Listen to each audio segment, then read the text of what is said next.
미국 내에 흑인 인권 운동을 주도했던 분이 계시죠? 마틴 루터 킹 목사님. 이 마틴 루터 킹 목사님이 평화로운 저항으로 불의에 맞서는 행동 이면의 동기를 이렇게 설명했습니다. 폭력에 맞서 폭력으로 돌아가면 폭력만 증폭시켜 그렇지 않아도 별이 없는 밤에 더 깊은 어둠을 더할 뿐이다. 어둠은 어둠을 몰아낼 수 없다. 오직 빛만 그렇게 할 수 있다. 미움은 미움을 몰아낼 수 없다. 오직 사랑만 그렇게 할 수 있다. 한 개인의 권리를 획득하고 누리는 가장 쉬운 방법은 폭력입니다. 상대보다 무자비한 힘으로 강압적으로 찍어 누르면 자기의 권리를 확보하고 그것을 마음껏 누리기에 아주 쉽고 편안합니다. 하지만 폭력은 세대를 이어서 갈등을 계속 야기시키지요. 한편이 완전히 멸하지 않는 한 그 갈등은 계속됩니다. 결국 사랑만이 그 갈등과 상처를 봉합하고 온전한 화목과 화평을 가져올 수 있습니다. 이렇게 말씀드려서 죄송하지만 부모 자녀와의 관계에서 자녀가 세대 차이 나는 고리타분한 부모를 받아들이는 것, 그거 사랑 때문이고요. 부모가 자녀를 있는 모습 그대로 받아들이는 것도 사랑 때문입니다. 자녀가 부모를 아무리 속이고 거짓으로 꾸며도 용납하고 받아들이는 이유, 그건 사랑 때문입니다. 사랑만이 그렇게 할 수 있게 하죠. 하나님과 우리와의 관계에서는 어떨까요? 사람입니까? 괴물입니까? 영화 미녀와 야수에서 나오는 야수입니다. 이 야수를 있는 모습 그대로 사랑할 사람이 있을까요? 이 야수를 꿈에서라도 마주칠까 무서워하는 사람이 아마 대부분일 겁니다. 그런데 이런 야수가 무엇을 해준다고, 원하는 것은 무엇이든지 다 들어주겠다고 해서 사랑하면서 함께 지낼 수 있으시겠습니까? 그래도 야수는 겉으로는 무섭게 생겨도 마음은 따뜻하기라도 합니다. 우리는 하나님께 원수였어요.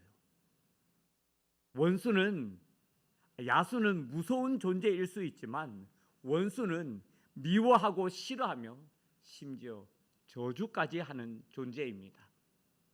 야수는 숨겨진 면모 뒤에 진실함을 보고 사랑할 수도 있지만 그럴 수 없는 관계가 원수입니다. 하나님과 인간과의 관계, 하나님과 우리와의 관계가 그렇습니다. 물론 처음부터 원수이지는 않았죠. 하나님은 자기 형상을 따라 자기의 모양대로 사람을 만드셨고요. 이름을 주시면서 영원히 함께 하고 싶은 하나님의 마음을 담았습니다. 그 이름이 아담이죠. 사람, 인류라고 하는 뜻과 함께 땅에서 난 자라는 뜻이고요. 피조된 인간이라고 하는 의미입니다. 하나님께서는 인간과의 관계를 절대 끊으려야 끊을 수 없도록 창조주와 피조물의 관계로 묶었습니다. 창조주 하나님은 피조물인 사람을 돌보고 책임지며 피조물인 인간은 창조주이신 하나님을 절대적으로 의존하는 그 가운데 평안함과 그 주어진 복락을 누리며 살게 하셨어요. 인간이 생육하고 번성하여 땅에 충만하고 땅을 정복하며 하늘과 땅과 바다에 있는 모든 생물을 다스릴 수 있었지만 결국 흙에서 와서 흙으로 돌아가는 피조물이라는 것을 깨닫고 창조주 하나님과의 관계 가운데 의존하며 살게 하셨습니다. 그럼에도 모든 피조물 가운데 유일하게 하나님의 형상을 따라 하나님 모양대로 창조함을 받은 존재는 인간입니다. 하나님께서 맡기신 세상을 하나님께서 부여하신 질서에 따라 다스려야 할 존재이고요, 하나님과 교제할 수 있는 영광스러운 존재입니다. 그러니 하나님께서 인간을 얼마나 사랑하셨겠습니까? 연인, 사랑하는 사람이죠.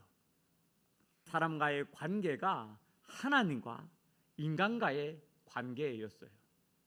그저 바라만 보아도 좋아 절로 미소가 지어졌고요, 함께 기뻐 안고 일어나며 함께 걷고 사랑을 나누는 그 존재가 인간이었습니다.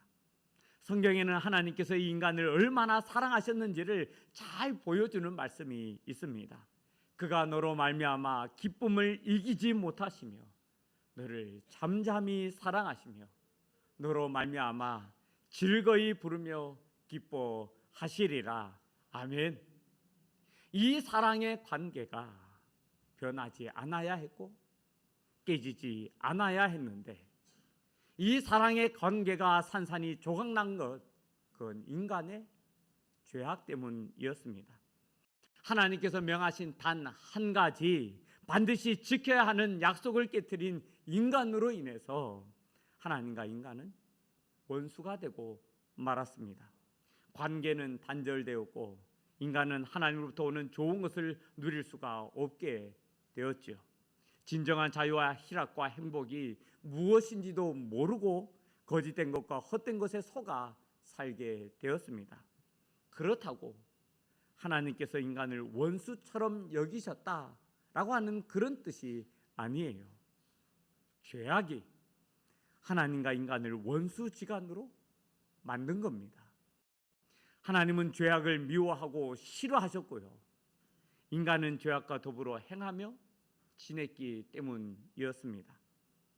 자신의 형상을 따라 자기의 모양대로 만든 인간과의 이 사랑의 관계가 깨졌을 때 그 하나님의 마음은 어떠셨을까요?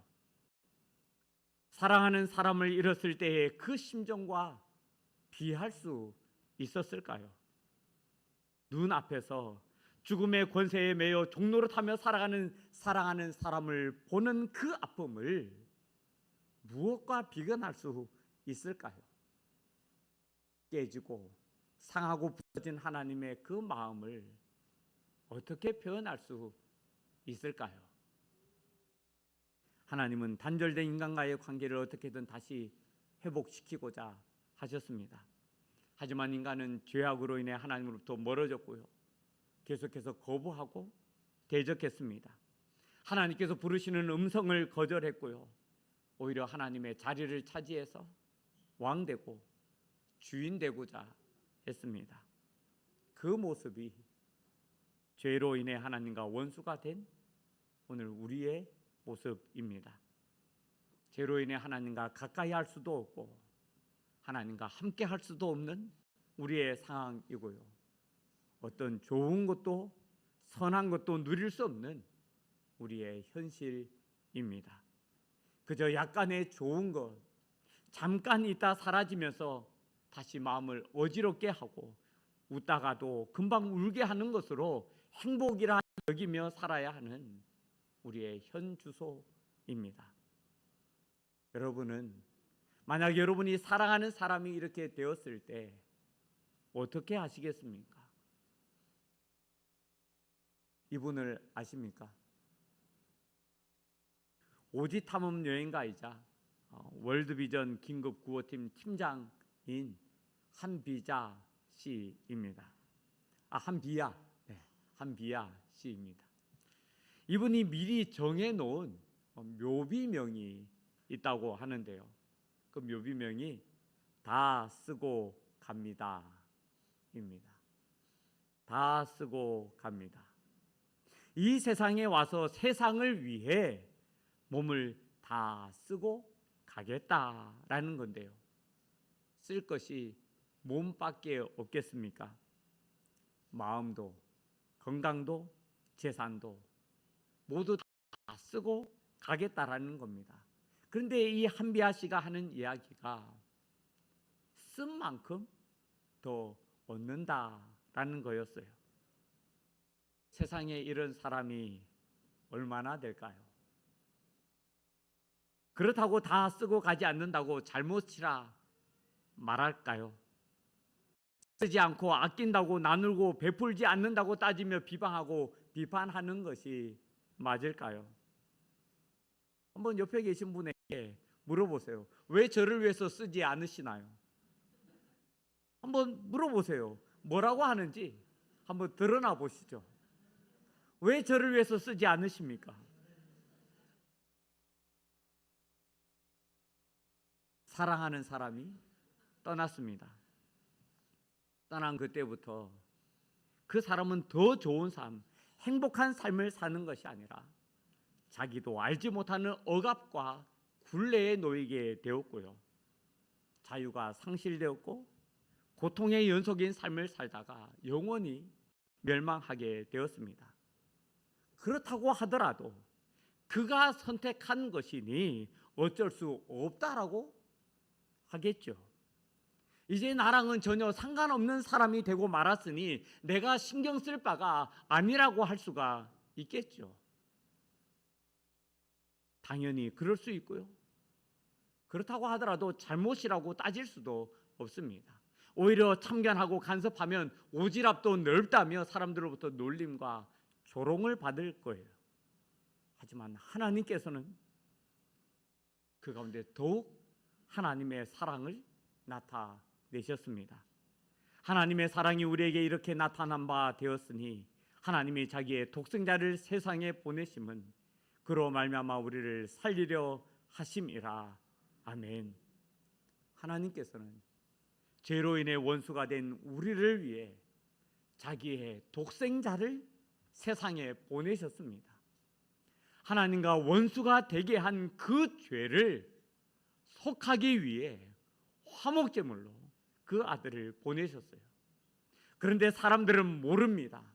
자기가 하나님을 떠나 사는 삶이 어떤 삶인지 몰라요. 자유한 것 같으나 위장된 해방 안에서 거짓된 자유를 누리며 살고 있는지를 모릅니다.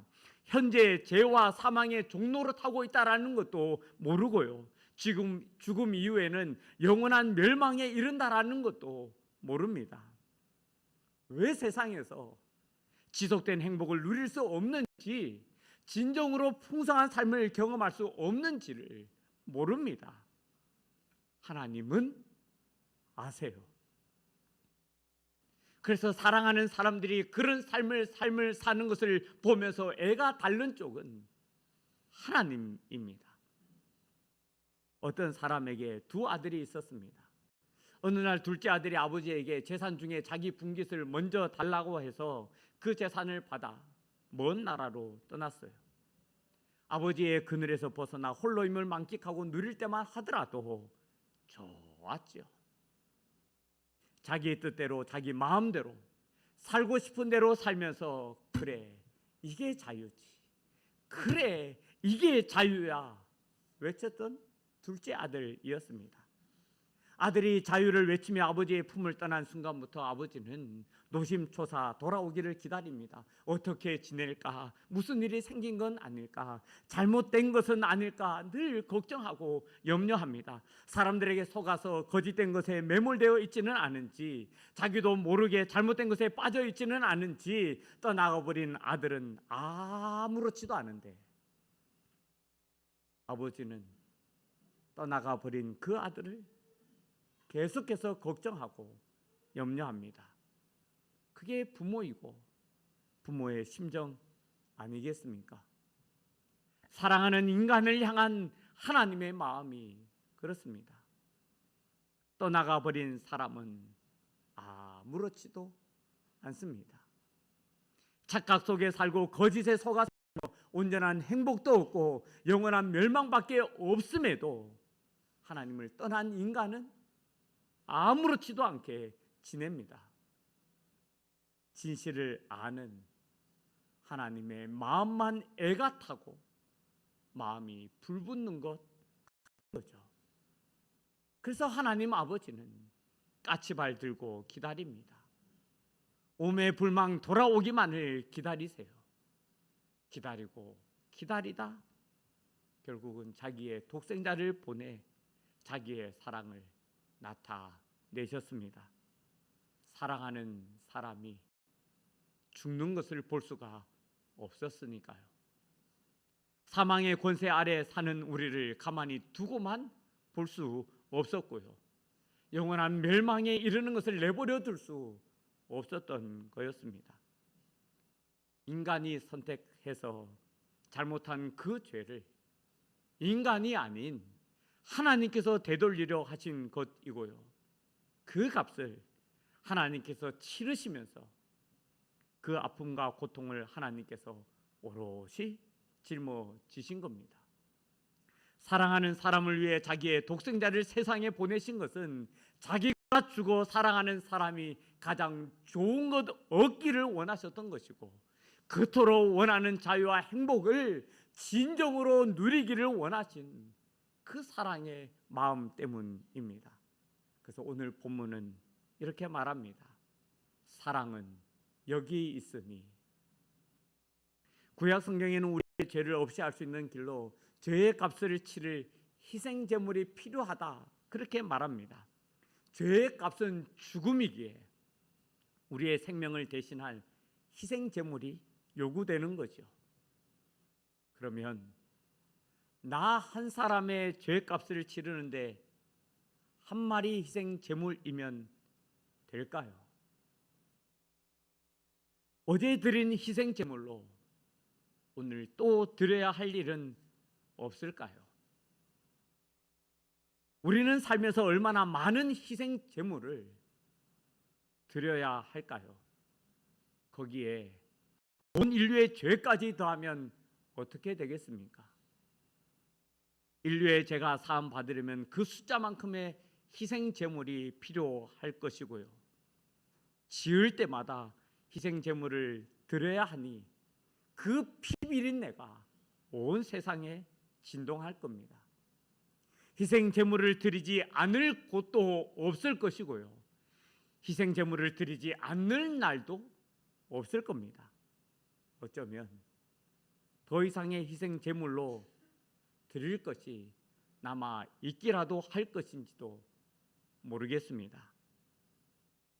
사랑은 여기 있으니 라고 하는 이 말씀은 이런 상황에서 하나님께서 보이신 그 사랑을 우리에게 말씀해 주고 있고요. 그 사랑이 인간의 사랑과는 다르다, 그렇게 말씀하고 계십니다. 사람들은 자신의 감정과 의지로부터 시작해서 상대방의 조건이나 반응을 통해 사랑을 경험합니다. 하지만 본문은 사랑이신 하나님의 본성에서 시작해서 무조건적이며 일방적인 은혜로 경험되는 것을 사랑이다, 그렇게 말씀하고 있습니다. 부부간에 뜨겁게 사랑할 때가 있죠. 하지만 식어갈 때도 있고요. 이미 식은 때도 있습니다. 무엇이 사랑이고 무엇이 사랑이 아닌가요? 사람들은 말합니다. 뜨겁게 사랑하는 것도 사랑이고 다 식어버린 사랑도 사랑이다. 왜 사람마다 상황마다 사랑의 기준이 다를까요? 그 기준이 자기 자신이나 상대방에게 있기 때문입니다. 그래서 세상에서 아무리 사랑을 말해도 그 사랑은 변할 수밖에 없습니다. 성경이 제시하는 사랑의 기준은 그 기준이 하나님이고요. 하나님으로부터 시작된 사랑이다, 그렇게 말씀하고 있습니다. 사람들은 사랑할 만한 이유가 있을 때 사랑한다고 하지만 하나님의 사랑은 무조건적인 사랑입니다. 그리고 그 무조건적인 사랑이 구체화된 사건이 우리의 죄를 위해 세상에 보내어 화목제물이 되신 예수 그리스도입니다. 그러니 하나님의 사랑이 얼마나 새롭고 놀라우냐. 우리가 하나님을 떠났을 때부터 시작된 사랑이고요. 거절하고 거부하면서 대적하면서 원수 되었을 때 시작된 사랑입니다. 우리가 세상의 노예로 살면서도 노예인지도 모르고 사는 우리를 불쌍히 여기시고 긍휼히 여기셔서 우리 죄를 속하려 자기의 독생자를 보내 화목제물이 되게 하신 바로 그 사랑입니다. 원수를 위해 하나밖에 없는 아들을 세상에 보내신 하나님의 사랑입니다. 그래서 사랑이 여기 있다라고 하는 그 말씀은 지금까지 너희가 알고 있는 사랑의 개념을 다 내려놓으라고 하는 하나님의 선언이고요. 하나님께서 인간에게 행하신 사건을 제발 좀 보라고 하는 하나님의 외침입니다.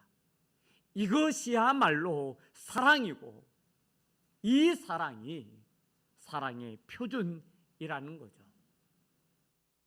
사랑의 정의를 새롭게 하시고 그 사랑을 우리에게 친히 보이신 하나님께서 오늘 우리에게 말씀하십니다. 사랑하는 아들아, 사랑하는 딸아. 우리를 부르시는 그 음성은 우리가 태어나기 전부터 시작되었고요. 우리가 세상에 태어나 구원받기까지 또한 구원받은 후에도 계속되고 있습니다. 내가 너를 사랑한다. 나는 너를 사랑한다. 하나님의 그 사랑의 고백이 온 세계에 메아리쳐 울리고 있고요. 계속해서 우리의 영혼을 울리고 있습니다. 그런데 그 하나님의 사랑의 고백을 얼마나 많은 사람들이 듣고 있을까요? 오늘 이 자리에 앉아 있는 우리는 또 어떨까요? 우리만 모릅니다. 우리만 듣지 못하고 있는 거예요. 둔한 우리의 영적 감각이 오늘도 듣지 못해 안타까워하시는 그 하나님의 마음을 느끼지 못하게 하는 겁니다. 우리가 듣지 못한다고 해서 하나님의 음성이 그친 것이 아닙니다. 우리가 느끼지 못한다고 하나님의 사랑이 사라진 것도 아니에요. 하나님께서는 오늘도 끊임없이 우리를 향해서 말씀하고 계십니다. 사랑은 여기 있으니 내가 너를 사랑한다 하는 그 음성은 우레처럼 온 천지를 진동시키는 음성으로 들리고 있고요. 맑은 날의 날벼락처럼 우리 주변에 반짝이고 있습니다. 오늘도 우리 주변에는 사랑해 하시는 주님의 그 사랑의 고백이 계속해서 들려지고 있고요. 널 사랑한다 하시는 하나님의 그 사랑의 고백으로 가득 차 있습니다. 그 음성을 듣고 그 음성에 반응하는 오늘 우리가 되기를 원합니다. 또한 그 사랑 가운데 우리가 하나님의 사랑에 반응하면서 이 세상을 향해 그 사랑을 전할 수 있기를 바랍니다. 때로 느껴지지 않는다 할지라도 또 경험되지 않는다 할지라도 하나님께서는 변함없이 우리에게 찾아오셔서 사랑이 여기 있다, 널 향한 나의 사랑이 여기 있다 말씀하시는 것을 듣고 경험하며 살아가는 우리 모두가 되기를 바랍니다. 오늘의 설교 마무리는 이 찬양으로 대신할까 합니다. 이 찬양을 통해서 하나님의 사랑을 더 깊이 깨닫게 되는 그 귀한 은혜가 우리 모두에게 있기를 바라고 원합니다. 내가 나를 떠나가도 그래도 나는 너를 떠나지 않으며 네가 나를 버려도 그래도 나는 너를 버리지 아니하리라. 네가 나를 떠나가도 그래도 나는 너를 떠나지 않으며 네가 나를 버려도 그래도 나는 너를 버리지 아니하리라.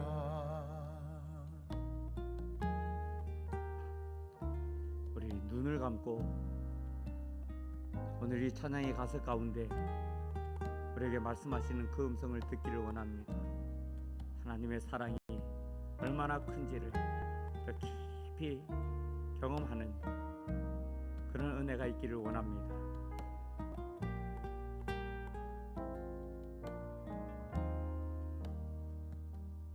내가 나를 사랑하지 않아도 그래도 나는 너를 사랑하며